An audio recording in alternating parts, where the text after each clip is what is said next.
Oke, Assalamualaikum warahmatullahi wabarakatuh. Hari ini kita akan membahas tentang pencemaran lingkungan.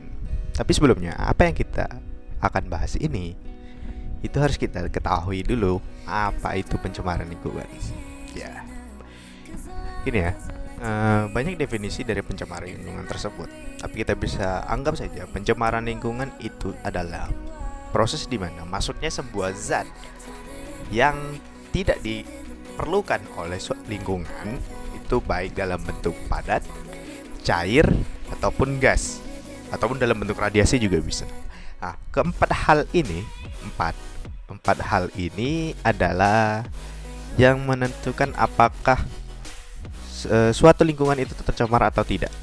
Apakah di lingkungan tersebut ada bahan tambahan atau bahan buangan yang tidak diperlukan oleh lingkungan, yang berdampak kepada ekosistem dan keberlangsungan hidup lingkungan tersebut. Jadi, intinya pencemar lingkungan itu dapat diartikan sebagai bahan yang tidak diperlukan dan dapat merusak ekosistem di sekitar lingkungan tersebut. Ya, sebelumnya perkenalkan, nama saya Muhammad Rizky Fauzi dari D3 Sanitasi. Hari ini saya akan membahas tentang pencemaran air. Ya, pencemaran air. Oke, saya lanjutkan ya. Untuk pencemaran air ini, itu kita ambil dulu. Saya mengutip dari kompas.com tentang pencemaran air. Pencemaran air adalah pencemaran badan air seperti laut, danau, sungai, air tanah, atau lainnya yang biasanya disebabkan oleh aktivitas manusia, yang baik itu berupa perubahan fisik, kimia, biologis air, akan memiliki konsekuensi yang merugikan bagi organisme hidup. Nah, menurut ensiklopedia Britannica,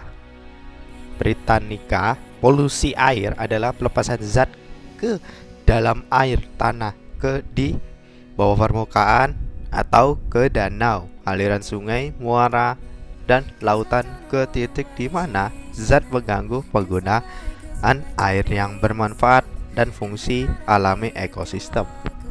Jadi di mana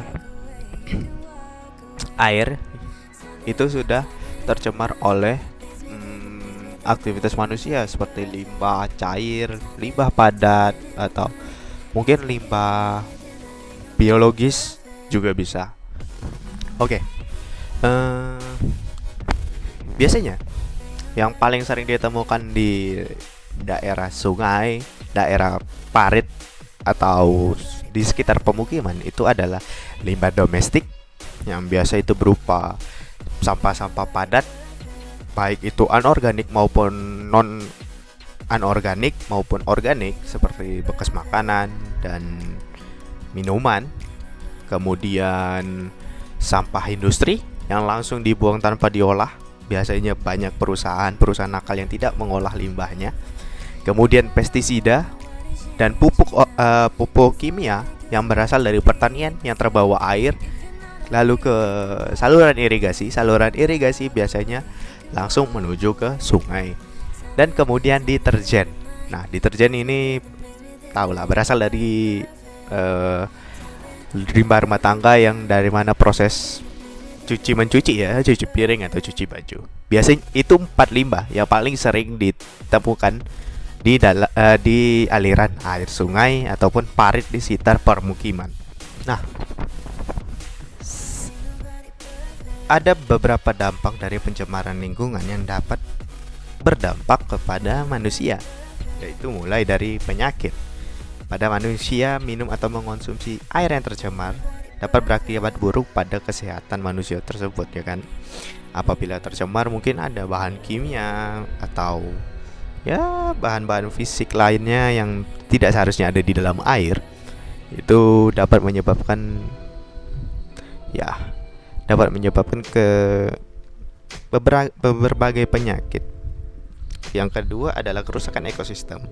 Ekosistem sangat dinamis dan merespon perubahan lingkungan, bahkan yang terkecil sekalipun. mungkin polusi air dapat menyebabkan kerusakan ekosistem, yang mana ikan-ikan mulai lari dari suatu lingkungan dan ekosistem di sekitar situ mulai terkacau. Lalu kemudian gangguan rantai makanan, ya, polusi air yang saya sebutkan tadi dapat menyebabkan kerusakan rantai makanan, di mana rantai makanan yang seharusnya seimbang di suatu wilayah karena polusi atau pencemaran air menyebabkan suatu spesies mati. Misalnya plankton. Ketika suatu plankton mati, mungkin ikan-ikan kecil tidak bisa hidup dan ikan-ikan kecil tersebut mati, punah, dan ikan-ikan besar pun tidak dapat mencari sumber makanannya yang utama, yaitu ikan-ikan kecil. Nah, dan apa yang bisa kita lakukan sebagai manusia untuk mengurangi dampaknya seperti ini? Yang pertama, kita bisa mengurangi penggunaan bahan-bahan yang tidak ramah lingkungan dan menggantinya dengan bahan yang ramah lingkungan atau eco-friendly. Biasanya kan sudah mulai dijual di pasaran kayak deterjen yang ramah lingkungan atau plastik yang dimana bisa larut di air panas yang terbuat dari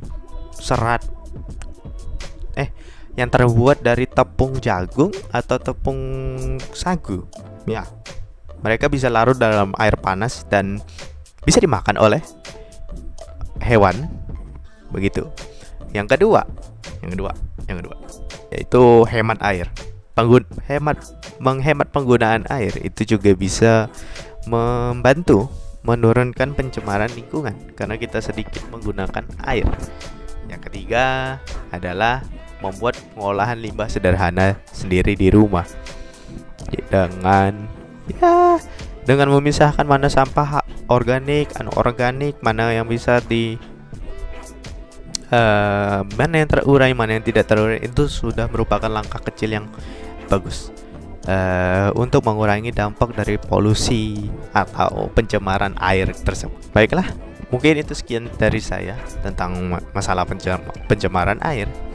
Dan sekian, terima kasih. Wassalamualaikum warahmatullahi wabarakatuh. Terima kasih atas perhatiannya.